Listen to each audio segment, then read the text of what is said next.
Wala po tayong ibang maaasahan ngayon na maglalabas ng katotohanan kundi tayong mga mamamayan din.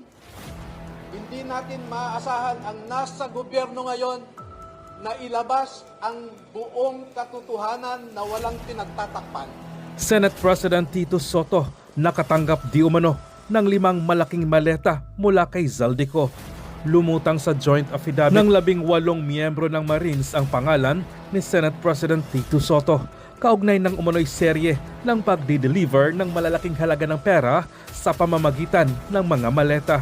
Batay sa dokumento, partikular ng binanggit si Soto sa item 43-E ng affidavit kung saan inilahad ng mga affiant ang umano'y personal nilang naging papel sa pagdadala ng pera. Ayon pa sa affidavit, kasama nila si Zaldico ay nagdi-deliver sila ng pera kay Senate President Tito Soto ng 5 malaking maleta sa kanyang opisina sa isang building sa Baclaran.